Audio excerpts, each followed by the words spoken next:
एक समय की बात है। एक जवान बहुत बिच्छू बहुत परेशान था। उसके मन में नकारात्मक विचार आते रहते थे।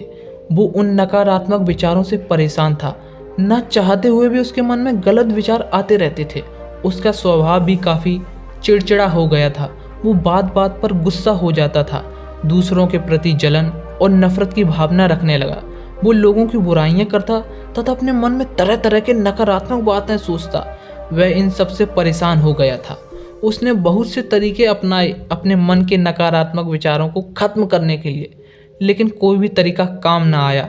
अंततः परेशान होकर उसने एक दिन अपने गुरु के पास जाने का निश्चय किया। गुरु बहुत बुद्धिमान और आत्मज्ञानी व्यक्ति थे। भिक्षु ने गुरु से पूछा, गुरुदेव, मैं अपने अंदर के इन गलत विचारों को कैसे खत्म करूं? गुरु ने उत्तर देते हुए कहा, नकारात्मक विचार बादलों की तरह होते हैं जो साफ आसमान को धुंधला बना देते हैं। अगर तुम्हें साफ आसमान देखना है तो पहले इन बादलों को हटाना पड़ेगा। ठीक इसी प्रकार अगर तुम अपने मन से इन नकारात्मक विचारों को हटाना चाहते हो तो सबसे पहले तुम्हें नकारात्मक विचारों के मूल कारणों को जानना होगा और उन कारणों को नष्ट करना होगा। जवान बौद्ध भिक्षु को गुरु की ये बात ठीक तरह से समझ नहीं आई। उसने गुरु से इसे विस्तार से समझाने के लिए आग्रह किया। गुरु ने कहा, ठीक है, अब मैं तुम्हें इसे विस्तार से समझाता हूँ। एक बार एक आदमी जंगल से गुजर रहा था। तभी उसे रास्ते में एक सांप दिखा। सांप को देखते ही वह डर गया और तेजी से भागने लगा। जैसे ही वह दौड़ा तो उसका पैर पत्थर से टकरा गया। वह वहीं गिर पड़ा। उसने अपने आप को बहुत घायल कर लिया। जब वह उठा तो उसने देखा कि वहाँ पर कोई सांप नहीं था, बल्कि सांप के आकार की एक लकड़ी थी। यह देखकर उसे महसूस हुआ उसे नुकसान पहुँचाने का कारण वो लकड़ी नहीं थी जो सांप की तरह दिख रही थी। उसे नुकसान पहुँचाने का कारण उसका डर था, जिसकी वजह से वह घायल हो गया था।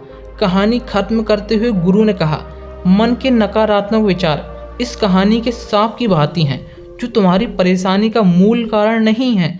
तुम्हारी समस्या का मूल कारण तुम्हारे अंदर बैठा डर, हीन भावनाएं और अतीत के बुरे अनुभव हैं जो नकारात्मक विचार, गुस्सा और द्वेष के रूप में बाहर आते हैं।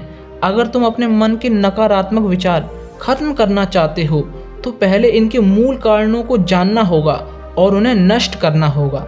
हम सभी इस कहानी को अपने जीवन में कैसे लागू कर सकते हैं, इसके लिए कुछ प्रयोगात्मक कार्य हैं। पहला कार्य, जागरूकता का अभ्यास करना। अपने विचारों और भावनाओं के प्रति जागरूक रहो। देखो कि आपके अंदर क्या चल रहा है। आप अपने आसपास की घटनाओं पर क्या प्रतिक्रिया देते हैं और अपने अंदर उठने वाले गलत विचारों के कारणों को पता लगाइए। दूसरा कार्य है, अपने अतीत की बुरी यादों, घटनाओं तथा अनुभवों को स्वीकार करो। खुद को तथा दूसरों को माफ कर दो। तीसरा कार्य है, आभारी रहो। अपने जीवन के सकारात्मक पक्ष पर ध्यान केंद्रित करो।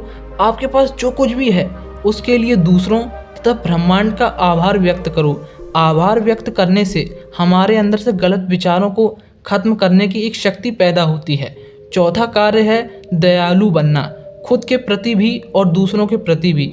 अक्सर नकारात्मक विचार हमारे अंदर खुद की बुराई करने तथा दूसरों से तुलना करने पर पैदा होते हैं। अपने अंदर दया की भावना रखकर हम गलत विचारों को खत्म कर सकते हैं।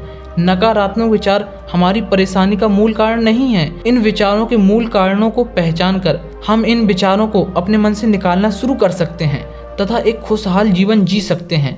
हमारे ज़्यादातर नकारात्मक विचार भी उस सांप की भांति हैं जिन्हें हम अपने मन में पैदा कर लेते हैं। आपको यह कहानी कैसी लगी, कमेंट करके हमें ज़रूर बताइए। अगर यह कहानी पसंद आई है तो वीडियो को लाइक तथा शेयर कीजिए और चैनल को सब्सक्राइब करके बेल आइकन को ऑल पर सिलेक्ट करें।